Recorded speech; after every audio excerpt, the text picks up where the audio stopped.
This podcast is brought to you by Contessa Digital.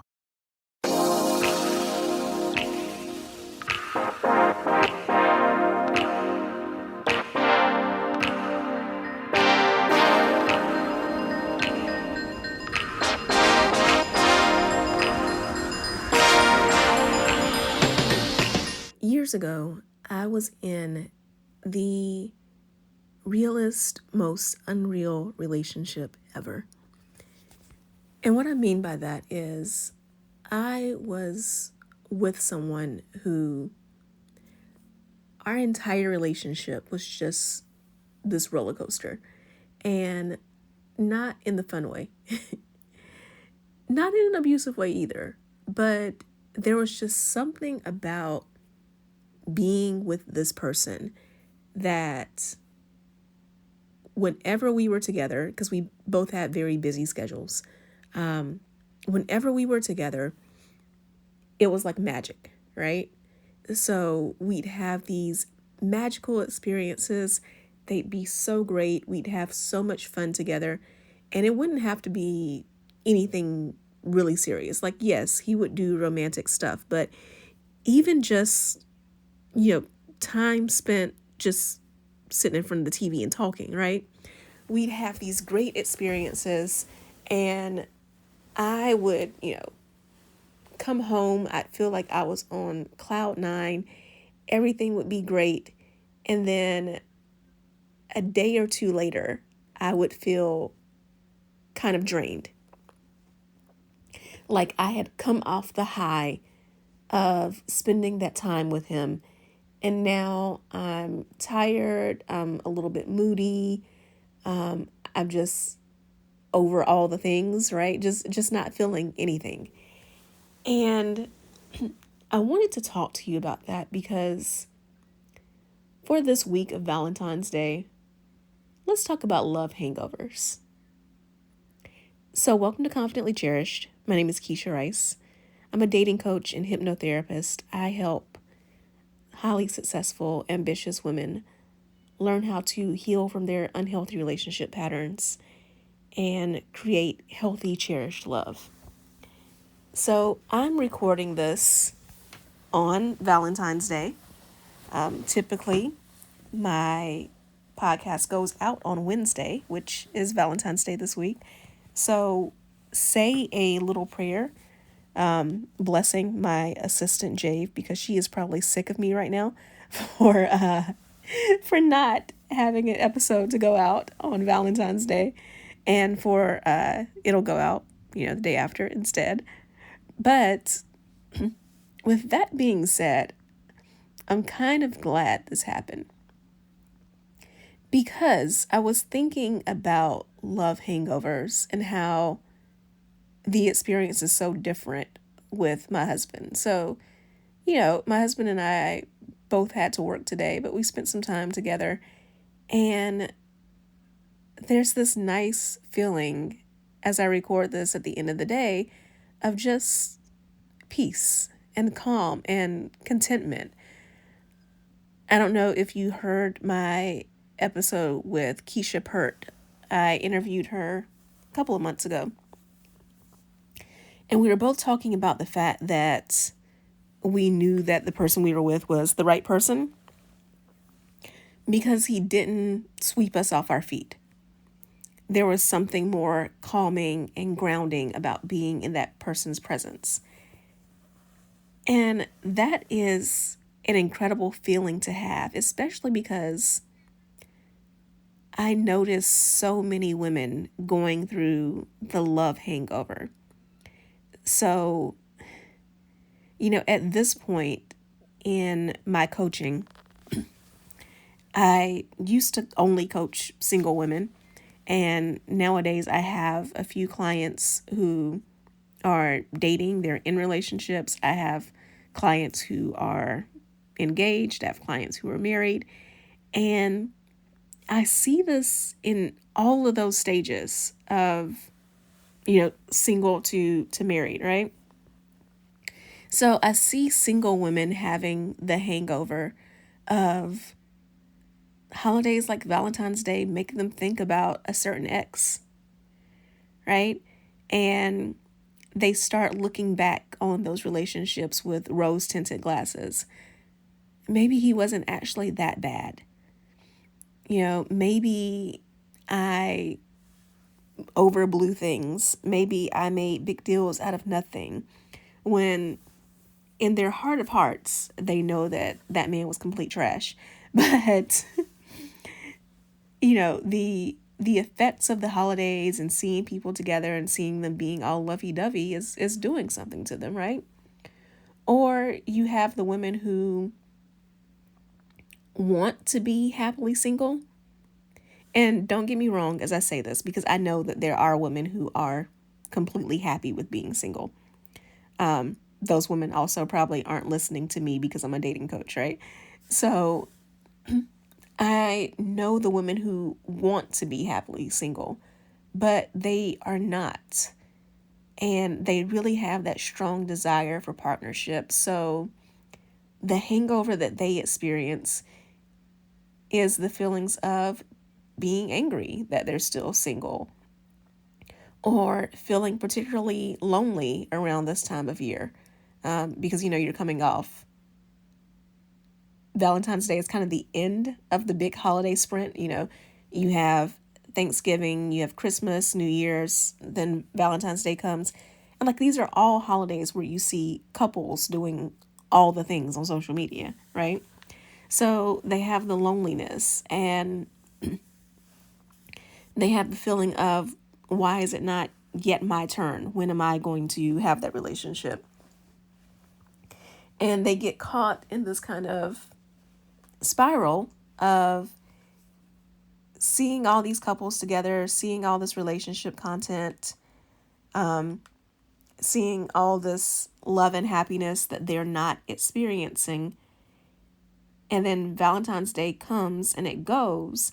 And then there's just this little period after that is like, they kind of work themselves up into a frenzy of being upset by not having these things. And then there's this realization on February 15th, February 16th, right? That while, yeah, they may desire to be in a relationship, but at the moment, life goes on, right? And again, Valentine's Day is kind of the end of these holidays. So you don't have to constantly, once February 15th rolls around, you don't have to constantly have it in your face that you're single. There's also the women who are dating and in relationships. So I have a client now who, she and I were talking, and she just started dating someone. So she was telling me that, Valentine's Day was kind of confusing for her because she didn't know, they weren't exclusive. She wasn't sure if they should do anything, if they should spend time together, if she should get a gift, and just all these different things. And I was saying that, you're kind of putting the cart before the horse, because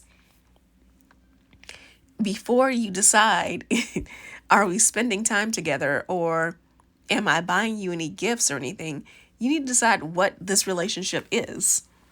And first of all, figure out what you want to do. And then after you figure out what you want to do, then have whatever conversation you need to have, which is, I'm interested in exclusivity, or even, hey, you're cool and all, but I don't see us being exclusive. I see this being something more casual, and then going from there. And, it can be difficult when you're in this kind of nebulous situation. And again, especially if you are seeing someone, so you have this possibility of a relationship, but it's not materialized into a full exclusive relationship yet. And then you're seeing Valentine's Day is approaching, and there can be these feelings of, I have this possibility of being in a relationship and I want a relationship. Maybe I should push things, speed up the timeline, speed up the process a little bit.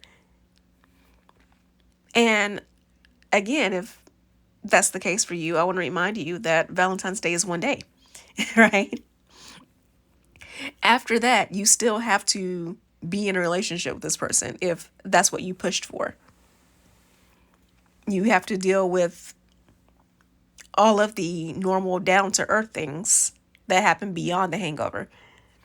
Making sure you're compatible, the arguments that come, because every relationship has arguments. The just navigating your boundaries and your needs, dealing with each other's friends and families, all of that normal stuff that comes after the high of, yay, we're in a relationship. I think of my clients who are in relationships, they are exclusive, they've made that commitment. And now it's a thing of, okay, so what's next? Are we going to move in together? Are we going to get married? Because here's the thing that I hope you're understanding as I'm going through these stages. It never ends, right? You are in one position and you're like, I want to get to the next level. And then you get to that level and then there's the next level. So even in my case, I am married now, which in theory should be the finish line, but it's not, for multiple reasons. I have people saying, "Oh, okay, now that you're married, when are you going to have kids?" That's the next thing. And I know better than to cave into that, because if I had a kid, it would be, when are you going to have the next one and the next one, But even beyond that, there's the whole battle of, how long have you been married? How long have you had this love story? I will tell people sometimes, I might be talking about my husband and they'll say, "Oh, how long have you been married?" And I'll respond with, 4 years, actually about to be 5 years. We're coming up on our anniversary soon. And it's funny because the number of people who will say, "Oh, well, I've been married, you know, longer years than my husband and I," as if it's a competition. I have every intent that if we live longer, then, of course we'll reach those milestones, 10 years, 15 years, all of that. But even that seems to be like a new level. Like, okay, you're baby married. You haven't reached middle-aged marriage yet, or you haven't reached mature marriage yet. And it feels like you will constantly be searching for these things till you die. And if it's not that, then it's the social media comparison. So you are in a relationship or you are married and you and your partner have your thing going on. Whatever the two of you find to be a good time or the two of you find to be romantic, you do that thing, you have your Valentine's Day, you're very happy. And then you go on social media. And at first you enjoyed the homemade dinner and the card and the roses that your husband got you. But now you're seeing that so-and-so's husband rented out the entire restaurant, right? And it's really true what they say about comparison being the thief of joy, because I have these conversations all the time now with clients, not just on Valentine's Day, but again, with the holidays and everything, Christmas and New Year's and everything like that start out like this. Like, "Oh, I was so happy when my boyfriend or my husband did this for me. But then I saw so-and-so on social media and their partner did that. And I was just wondering why my partner couldn't make more effort." And yes, there's a value to social media. I think one of the most beautiful things about social media is that some of this dating and relationship content has shown women that they were settling for the absolute bare minimum. Like, they were with men who didn't particularly like women, who didn't hold open doors, who didn't work to provide, who didn't really care to spend time with their partner or get to know them. They just saw someone that they could sleep with, or saw someone that they could say they had a girlfriend or a wife just to say they had a girlfriend or a wife. So you absolutely should not settle for bare minimum treatment. At the same time, you also shouldn't compare your life to the Kardashians or insert whatever celebrity or influencer that you have caught a case of comparisonitis with. And it's not just women. I was having a discussion with a co-ed group about dating and relationships. And this woman in the group was saying that women don't expect too much from men other than, care, consideration, love, respect, all of that. And one of the guys in the group was like, that's completely not true. Women want the world, and they only will be with someone who can give them like all of these big fancy things.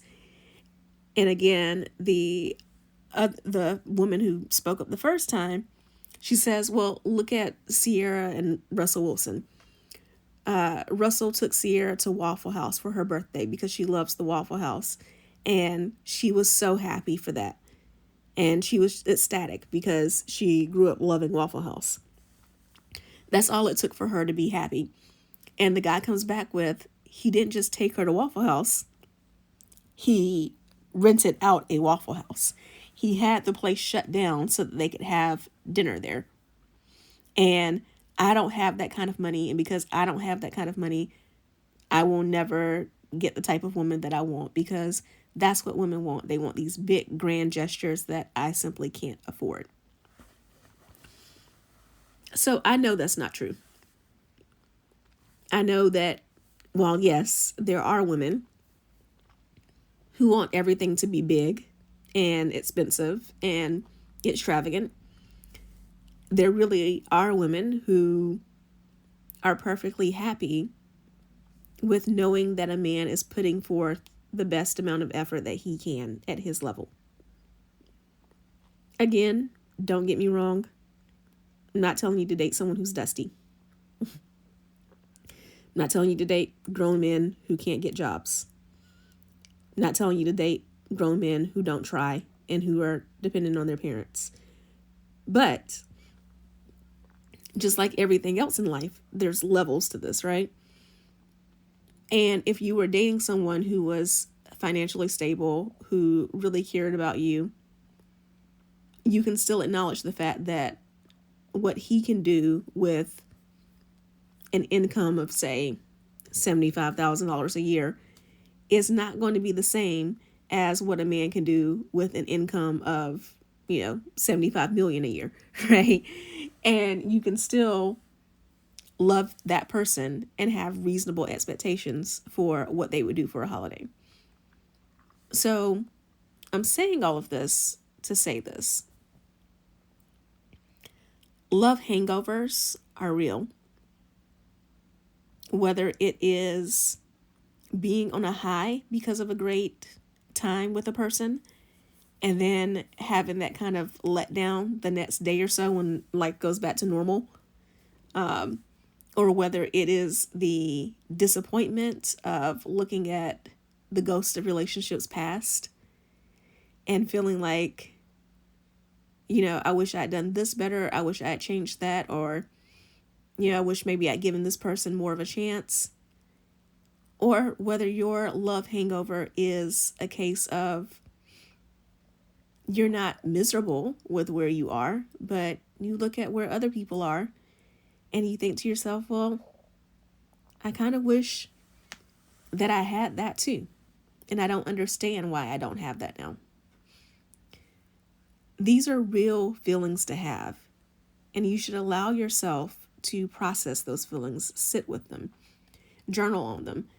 Maybe you will realize that there are some areas in your life, including your love life, that you are settling. And you need to start taking some steps to correct that. Maybe you will realize that you got caught up in all the marketing and PR that is Valentine's Day, and you just need to slow your roll. Either way, take the time to process. But also know this, as cliche as it sounds, all love comes from self-love. It is only when you truly learn to love yourself that people will reflect that back to you, and that you will have the relationships that you desire. So start on How can you be better to yourself today? How can you make yourself more lovable to yourself? And then as you work on that, as you work on giving yourself some grace while you also improve, then maybe worry about your relationships with others and attracting the types of partners that you want. So, I love you so much. Happy belated Valentine's Day. And I will talk to you soon. Hey there. So you made it all the way to the end of the episode, which means I have two things to say. One, thank you so much. I truly appreciate it. And two, you like me. You really like me.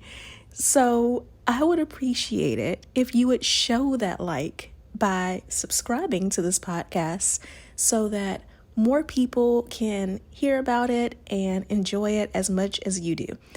And if you want to know more about any of the links that I mentioned on this episode or any guests that I've had, be sure to go to KeshiaRice.com/links. That's KeshiaRice.com/links. I can't wait to talk to you again in the next episode. So see you then.